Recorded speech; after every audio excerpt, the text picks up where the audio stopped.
So it looks like we're at the top of the hour. So I got a couple people trickling in. We're not going to wait too long because we've got a lot of stuff we want to cover today.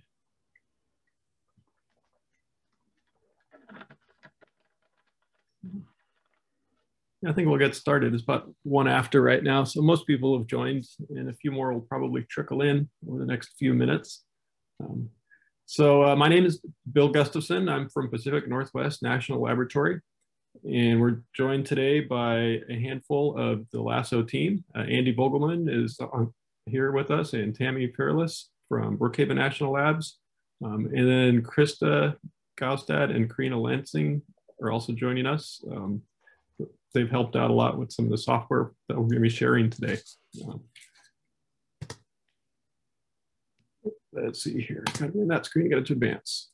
So we're going to share the story of Lasso today in 3 parts. And I've got a little bit of an intro beforehand to get us all kind of up to speed. I hope you've all had a chance to at least look over some of the material to get a general background of what Lasso is, because we don't have a lot of time to go into the details on the background and things like that. But we can answer questions if those come up. But basically, the first part, we're going to talk about the Large-Eddy Simulation, and I'll be presenting that. And Andy's going to follow up talking about the observations available with Lasso and the data bundles and how to download those. And then Tammy's going to pick up on part 3 with the Lasso O workflow software, which we're really excited to share today. This is kind of the debut of the ability to run this software outside of the ARM framework. So essentially anybody with a container capability like Docker can run the software on their own simulations now. And then I've got a few closing thoughts at the end.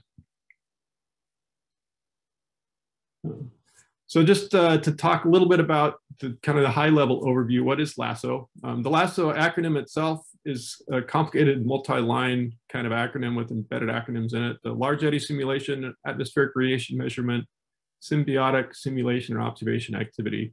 And this is something we started up, it was over 5 years ago now. We've been doing this for quite a while.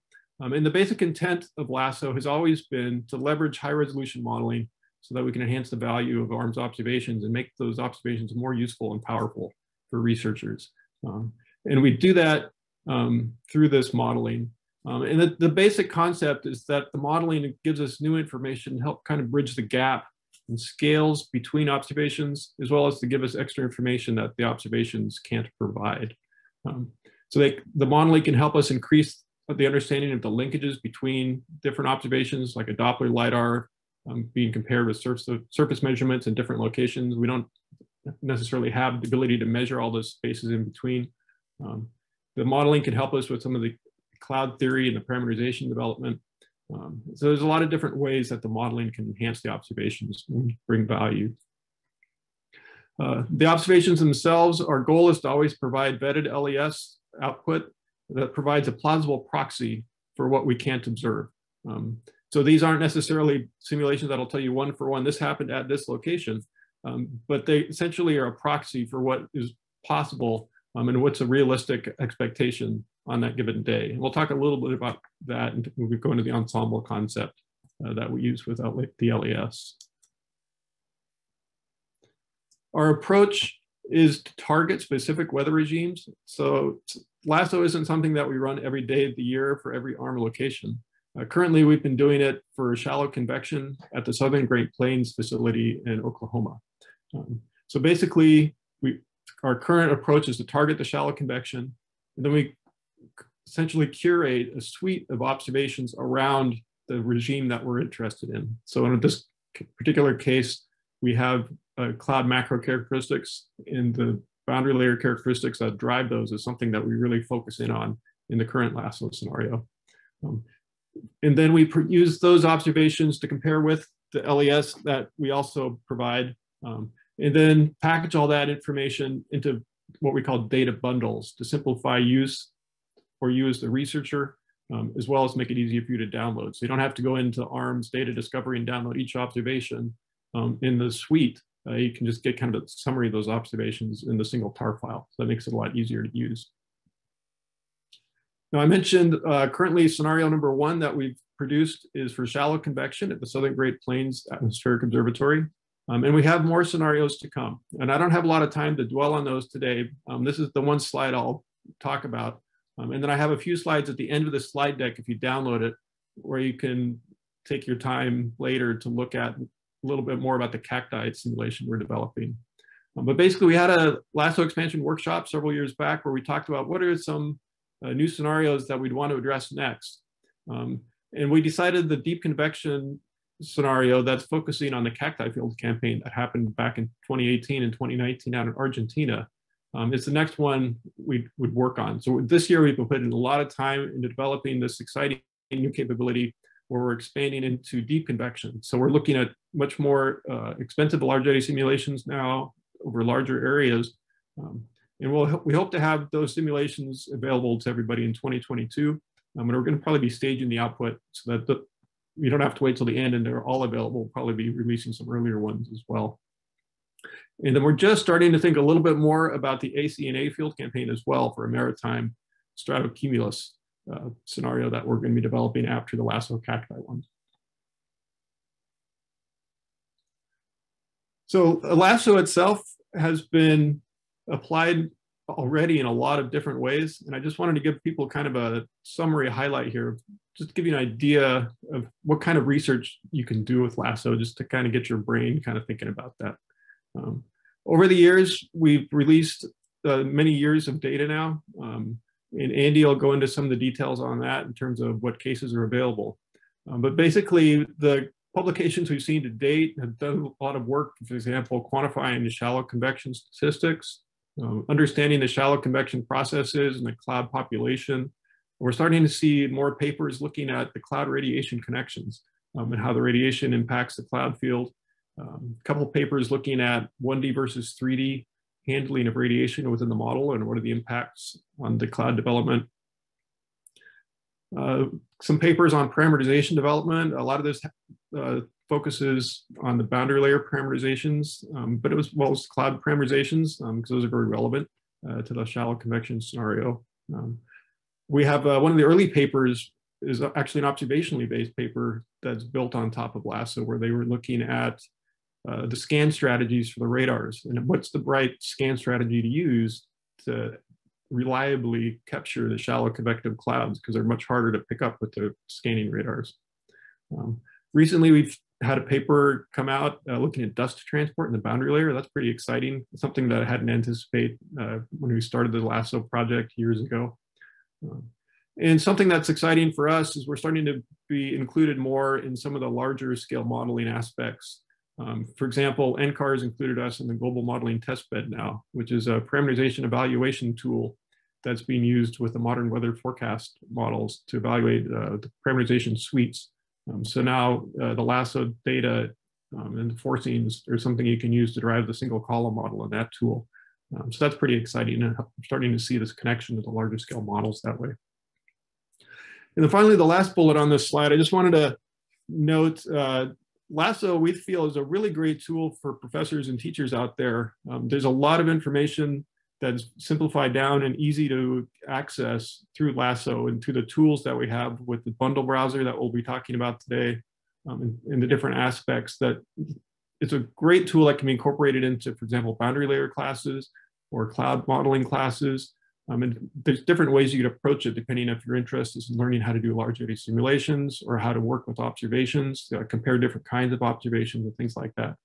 So we're really looking forward to hoping, seeing people pick up the Lasso tool and use it in that context.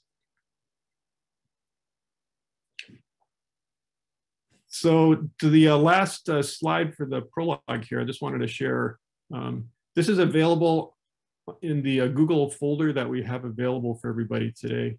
So if you download one of the files from the share drive, and Andy's actually going to be posting, if he hasn't already in the chat, the link to that if you didn't see it in an email earlier this week. So you can access all that. But there's a lot of different ways you can get help with Lasso and find out more information. We have a BAMS paper that came out last year. We have the technical document, which kind of goes into more of the nitty-gritty details, things like that. There's an email that's lasso@orm.gov, which essentially bounces to Andy's and my emails. So that's a great way to contact us if you have questions or want to talk about anything. If you have questions about something you think is broken, that's probably the best way to ask us about things like that. So that's something, it's a little more private because it just goes to Andy and me. But alongside that, we're actually debuting today, it's kind of a soft rollout, a new discussion forum. So we have a discourse server that ARM has set up for us that we're going to start taking advantage of for Lasso questions and feedback and discussion. And we encourage you to check that out. The link is here, discourse.adc.arm.gov. This new capability, you can go in. The login on it uses your same account that you would use to download ARM data. So if you have one of these so-called ARM LDAP accounts, that's how you would log in to be able to post. And we're working to get some of the verbiage and stuff more clear on there. But if you don't have an account yet, to download ARM data, once you request that, you go into this forum. The first time you log in, a moderator will just check a box to get your account linked to the discourse login capability, and then you're good to go. So that's something we're really excited about, and we think it's going to be growing in capability that's available for the larger ARM capabilities as well, for discussion on field campaigns and VAP products and different instruments and things like that. So the last thing I wanted to highlight, there's a Lasso email list that you can join where we send out occasional emails just to keep people informed of what's happening. So if you click on this big, long, complicated link here, then that's something you can sign up for if you're interested. So that's the end of the little intro I wanted to provide. We can take one or two questions as we're transitioning into the part one. So is there anything, Andy, that came across in the chat? Or is it? I did forget to mention, we are in like the open meeting mode of Zoom. So if you raise your hand, you'd be able to unmute yourself and ask your question verbally, or you can post it in the chat, and then we can address the questions as they come through chat as well. No, all systems clear so far. Great, thanks. Yeah, we ask that people kind of just general follow good Zoom etiquette and stay muted if you're not being asked or not asking a question and stuff. I forgot to mention that at the beginning. I see a question here. When do we hope to have the cacti simulations? So we believe, well, we're currently doing the development on those, and they're pretty expensive to run. We expect probably the end of calendar 21, we'll start having some of those available to users. And then over potentially into 22, they'll start kind of trickling out because they're just pretty expensive, and we don't want to have to wait until they're all done before we release it.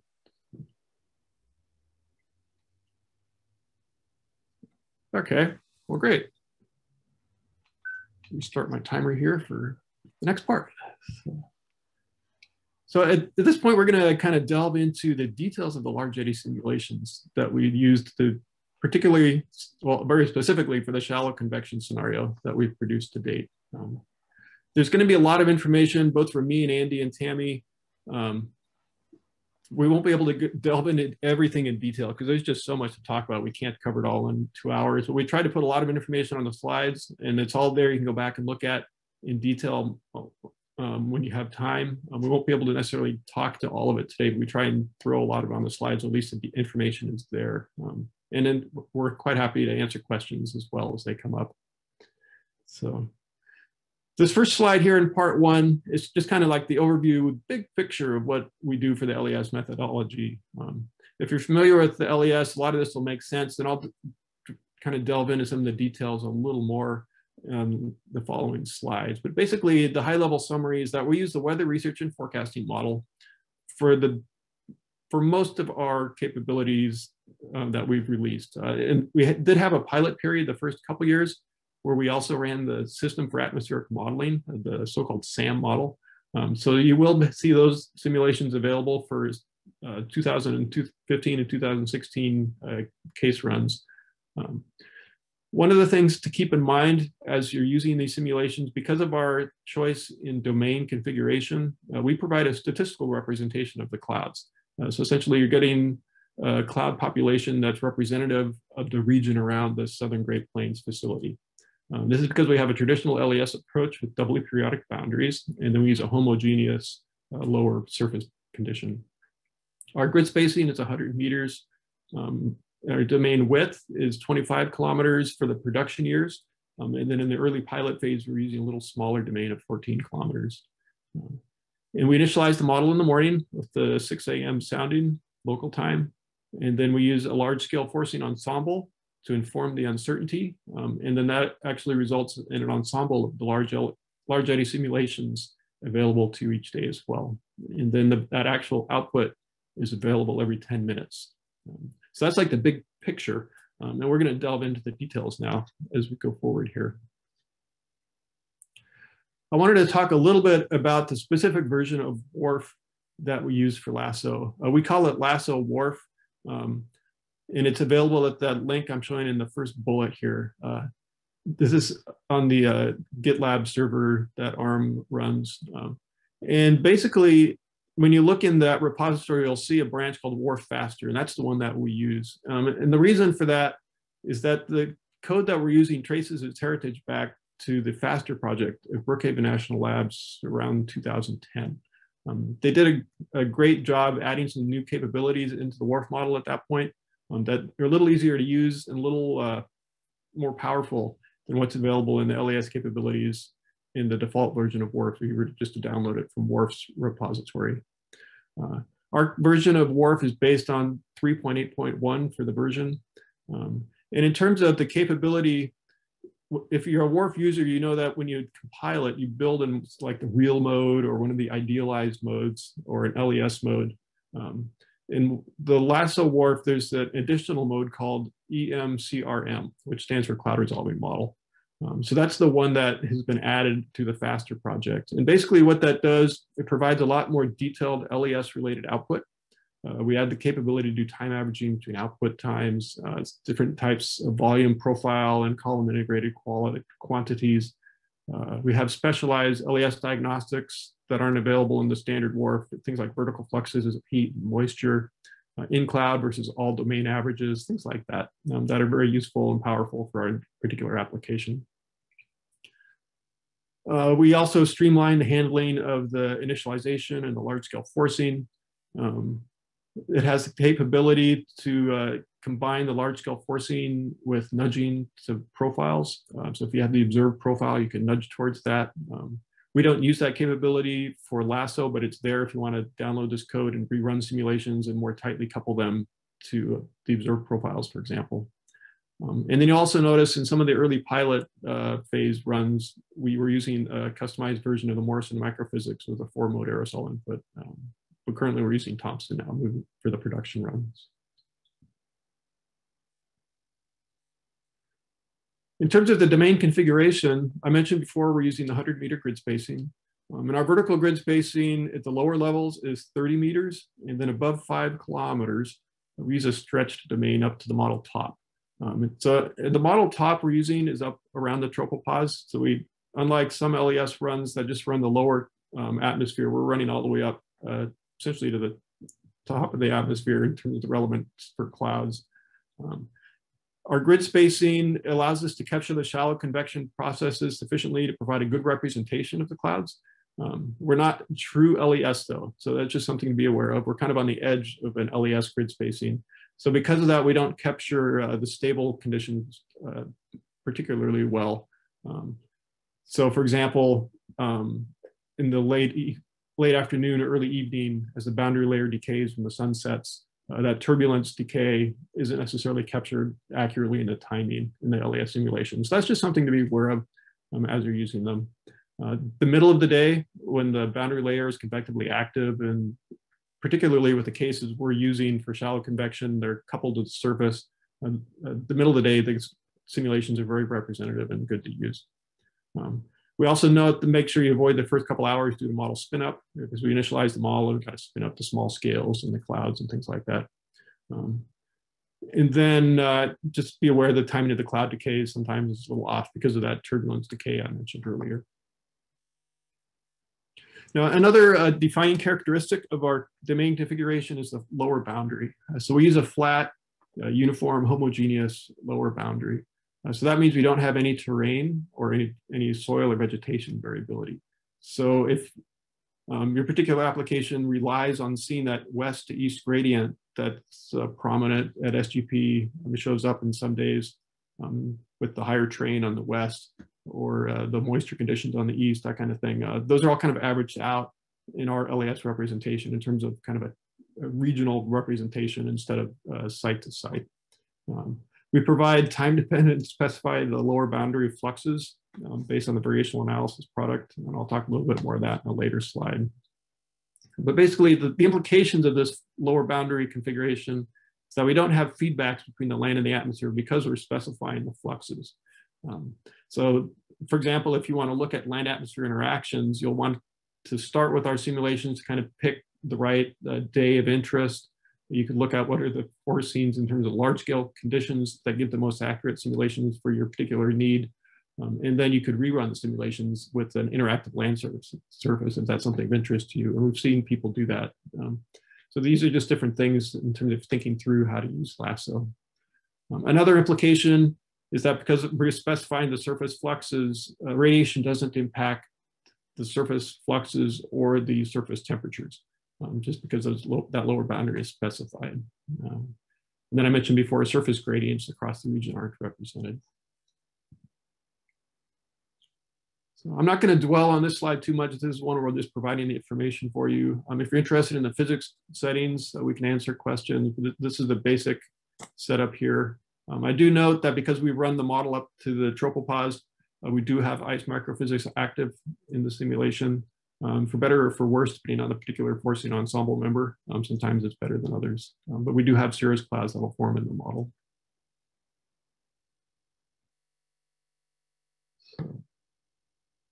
Now, one thing I wanted to spend a little time on here is the lateral boundary conditions, and what does that mean in terms of how you use the model.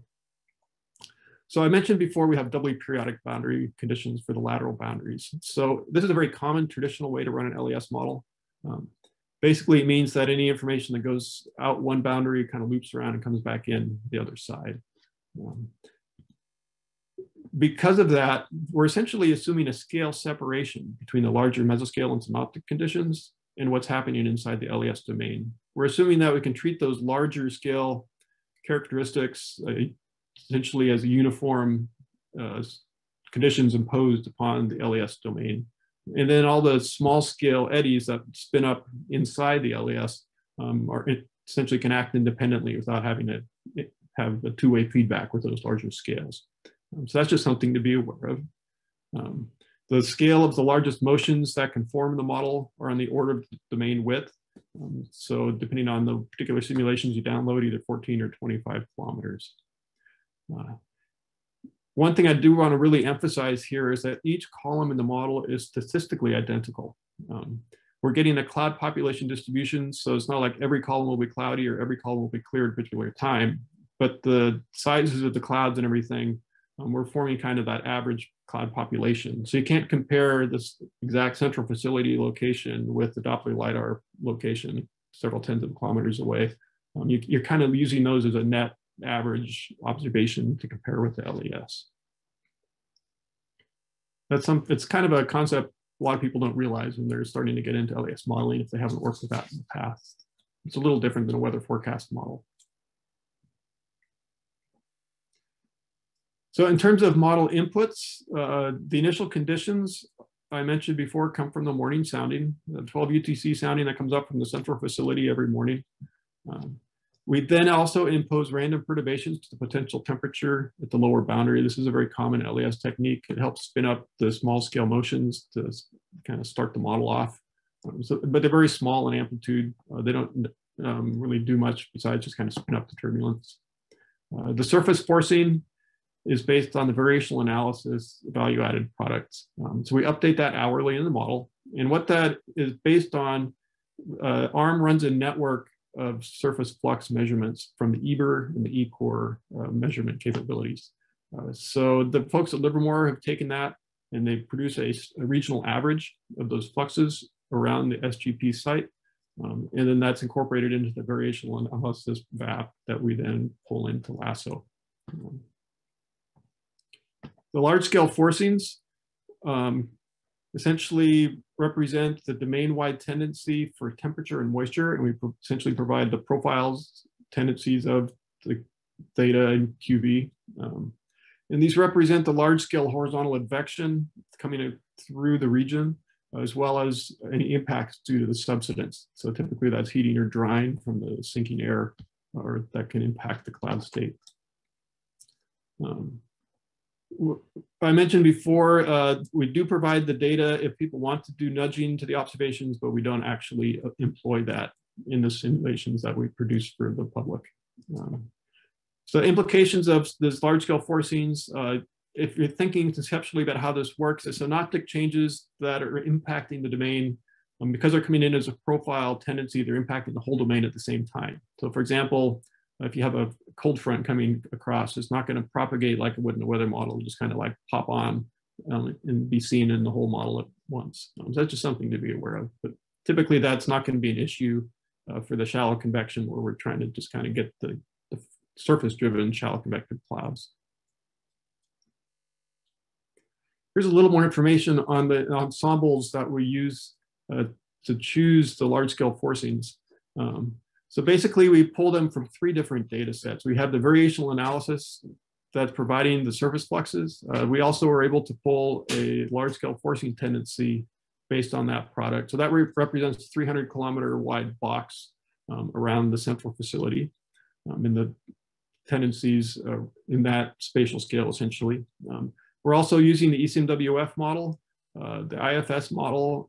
We have 3 different spatial scales we're pulling from that to kind of get some uncertainty defined in terms of the regional variance. We have the closest model grid point, which is about a 16-kilometer box. Depending on the year, it goes down, I think, 9 kilometers in the recent simulations. We also have about 115 and 400-kilometer wide boxes that we derive a forcing from. And then something else that we do internally is what we call multi-scale data simulation that was developed by Zhijin Li at JPL. So this is based on the GSI 3D bar data simulation package that comes with WRF. And we use that to do our own data simulation cycle down to 2.5-kilometer grid spacing, from which we then build the LES forcings as well at 3 different spatial scales that I've listed here. And in this MSDA process, we're directly incorporating ARM observations into that analysis that we're creating. So the radar wind profiler wind profiles and the surface meteorology play the prominent role in terms of the ARM data being used here. So in total, we get 8 large-scale forcing ensemble members. The 7 that I've talked about above here, plus an additional one where we don't, and essentially we have a 0 large-scale forcing. So we initialize the model in the morning and just let it integrate forward without a forcing to provide context, essentially, if that's useful for people. You can see on the plots on the right here some examples for 3 different days. The solid lines are different LES output from the different ensemble members, and the dashed blue line is the observed cloud fraction from the TSI instrument. So you can see some days, like in the middle here, the forcings all produce pretty close to the observations, and they're all pretty similar. But other days, there's quite a big variance between the ensemble members. So for example, on a top panel here, the orangish warmer colors for the MSDA, looks like that didn't do as well that day. But the green colors for the ECMWF got much closer to the observations that day. And this gray line is the no large scale forcing. So you kind of see how the model would progress if you didn't have the large scale forcing pulling back on the overall conditions. So let's see, check my time here. So I wanted to spend a little bit of time looking at what you get when you download the data. And Andy's going to talk about how to download it. So I'm not going to go into that here. But I do want to highlight the data bundle concept is essentially a combination of tar files that we make available to you. We have what we call the conf obs mod file. So it's like the configuration, the observations, the model data. And this is essentially kind of like a summary file that has the post-processed model output coincident with observations and skill scores and some plots that are all pre-provided for users that they can use as they see fit. And that's represented in this green box on the right here. We also produce what we call the raw tar file, the second bullet here. And that raw tar file has basically the raw output from the WRF model. And more recently, we started producing what we're calling the high frequency OBS file, as well as the Lasso COGS file. And we're going to talk about those in part 2 today. So I won't dwell on the latter two at this point. Within the conf obs mod file, we have the model inputs in the config directory. So essentially everything you need to run the model is in there. We have the post-process model output in the obs model directory. And then I mentioned in the orange box here for the raw model output, we have all the different raw files. And I'll talk a little bit about each of these in the next 2 slides. In terms of the size, to give you kind of a ballpark estimate, the conf obs mod summary tar files are about 70 megabytes in size. But if you have an application where you want to pull in the actual raw model output, those are about 70 gigabytes for each simulation.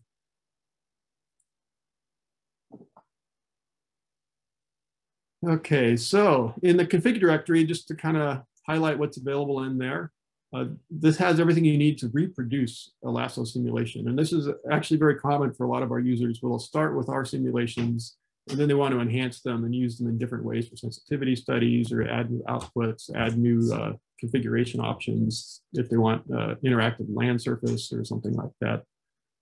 So in here we have the initial sounding in the WRF input file. We have the large scale forcing data in the surface flux files, which are in a format that we use with this EMCRM option I noted before. And then we have the nameless configuration file that you would use. The other thing I wanted to point out, we do provide a script so you can convert these WRF inputs into the input for the SAM model.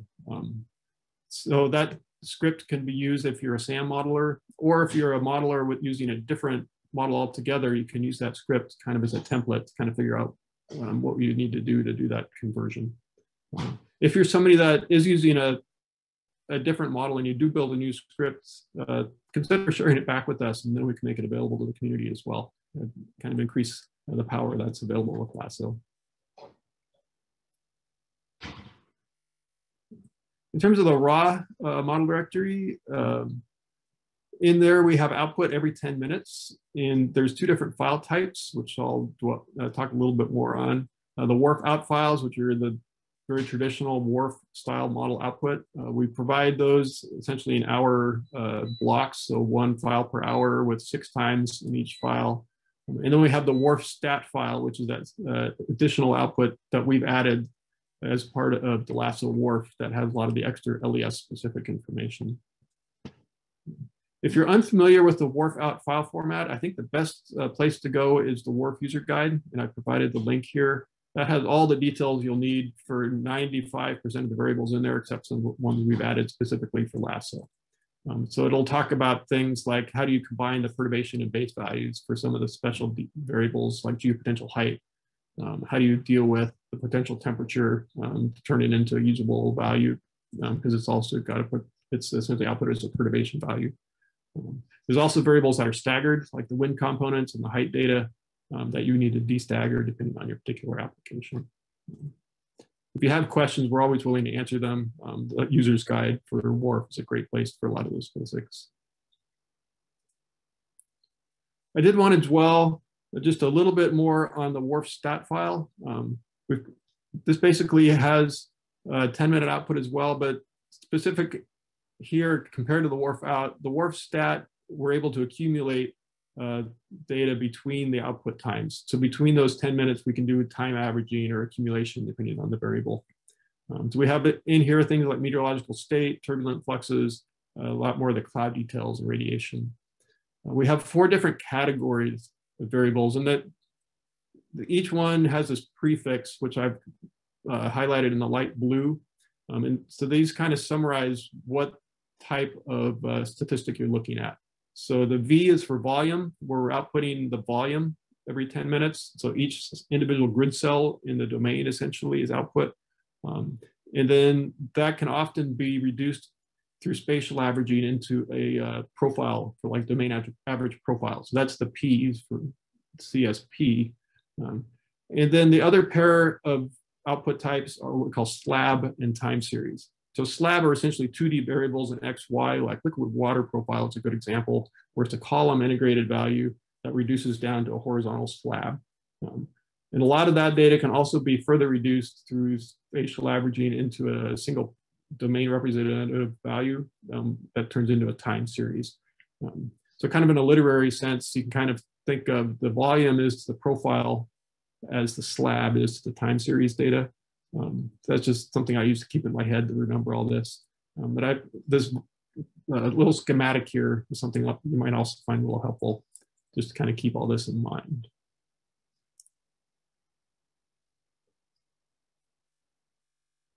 The other thing I wanted to note here in the conf obs mod tar file is the summarized model output that's available in there. This particular output is generated with the Lasso workflow software that we'll be talking about in part 3 today. So we'll get into that a little bit later.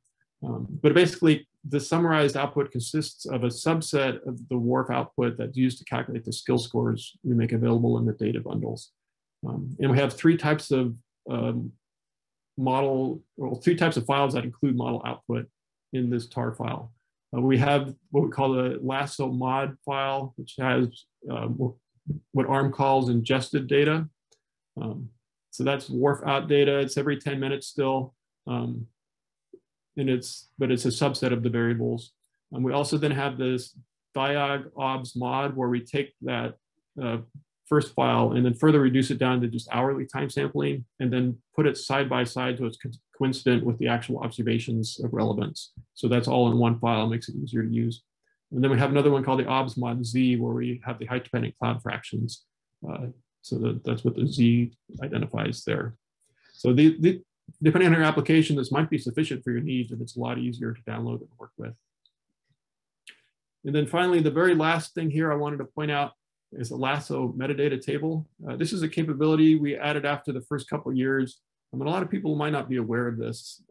It's a capability to go in and figure out particular characteristics of simulation. So for example, if you want to find a simulation that's forced by ECMWF at the 114 kilometer spatial scale, you can go in and filter using these drop-down boxes on the bottom to see what's available for different case numbers, and then go back and use that to help download the data of interest. Or if you're given a simulation with a particular case date and ID number, you can go back in and then figure out what are the metadata associated with that run. So this is something that's really powerful. The one kind of important thing I wanted to highlight here also is that when you're talking about Lasso data, particularly when you're publishing with it, it's something that often slips past. Please identify the simulations by both a combination of case date and a simulation ID, because otherwise sometimes it's kind of confusing and ambiguous. If somebody wants to go back and reproduce your work, if they don't have that simulation ID case date combination, we can't uniquely say this is what was used in your work. So that's something just to note, is to think about as you're moving forward. And that's the last slide I had for part 1. So now we have a couple minutes. I can take some questions. I know I flew through a lot of this really fast, but hopefully you're able to capture a lot of it and just become aware of what's there, and we can answer questions where you want more detail. Yeah, Bill, you did really great on time. You were right on time with that. So, okay, thanks. There was one question that I responded partially to, but you may want to do a follow-up. It's from Enrique Barbosa. They were asking, is the terrain flat in the simulations, which the answer is yes. But then they said, could the user change that if running WRF fast locally? And I wasn't quite sure whether that might break some of our diagnostics. So I thought maybe you could speak to that a little bit more. Yeah, so there are a lot of complications with that, and it would depend on your application. I am aware of some researchers that are looking at using these periodic boundary conditions with heterogeneous surface. If you do it for just like the vegetation or the soil, you're not running into issues where you're essentially hitting a wall as you loop back onto the opposite side of the domain. So you're essentially imposing a spatial scale on the width of the domain in terms of the variability that's seen. I'm also aware of some people trying to look at terrain variability as well in these setups. I haven't seen the output yet on that though. What we've done at Pacific Northwest National Labs, when we want to look at the impacts of the terrain, we often will switch to a different configuration where we're using more of a weather forecasting mode, where you have time-dependent lateral boundary conditions coming in from a larger domain that's kind of like the mother domain. And then you can use an interactive lower boundary and just have the traditional, like realistic LES, well, the traditional slope terrain and everything like you would have in a weather forecast. And actually, we considered that at the beginning of Lasso 6-7 years ago when we were thinking about this. That wasn't a very common approach yet, but now it's been shown to be pretty stable in WRF, and WRF's a great tool for that if that's something that interests you. And we could talk more offline if you want details. Okay. There was a question about variational analysis, variability worldwide. Yunyan actually just responded to that, but first, it's definitely generated for different campaigns such as Go Amazon, Dynamo. I don't quite know what the plans for Cacti are, but definitely it's that forcing product is available at other sites. Mm-hmm. Angela Rao had a question. Let's see if I can. Yeah, I see Angela's hand is raised. So yep. You should be able to speak. Go for it, Angela. Yeah, you can hear me? Yes. I have a question about the metadata table. So I see the screenshot that you have, it's showing things like the output domain size forcing. What are some other example metadata searches that you can do? Like, for example, when you say searching simulation ID, can you search for a case that has a certain cloud domain coverage, or, what are some examples of that? Yeah, we don't get that specific in this metadata table. It's more about like configuration metadata.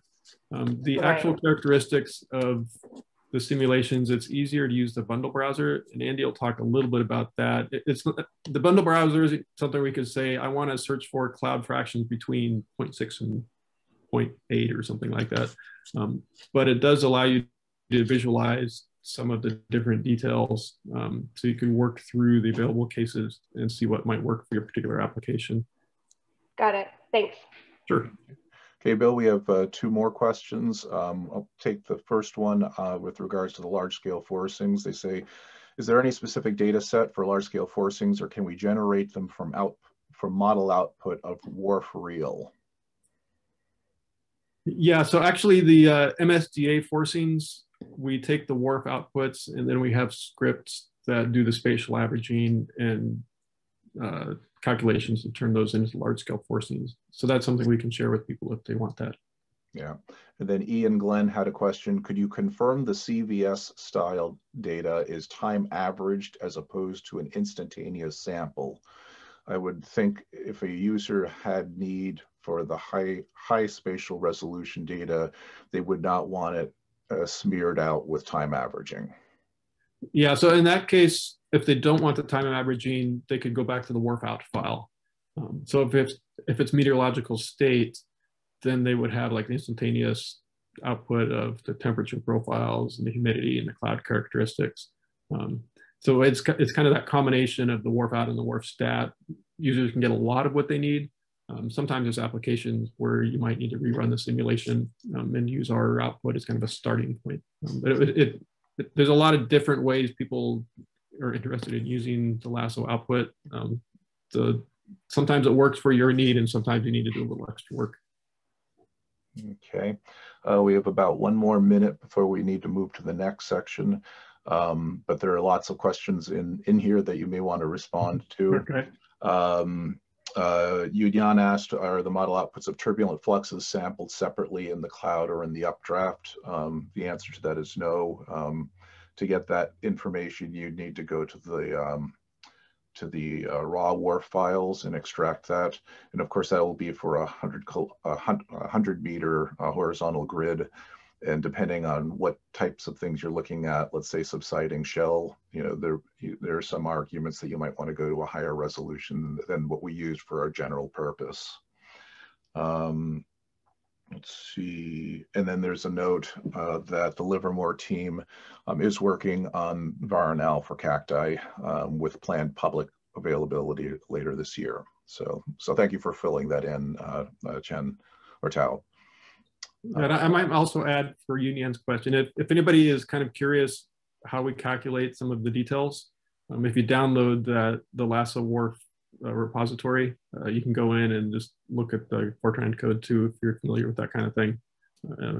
We can answer detailed questions as well if they come up. So. Okay, so the last question that we have time for right now is WRF faster running with nested grids, or WRF idealized LES like a single domain? So WRF faster is designed for more of these traditional idealized LES domains. The nested format is something we'll be using in the cacti scenario, where it's more of a weather forecast approach. Okay, with that, I think we should be moving on to the next section. Okay, I will stop my share and you can take over, Andy. All right.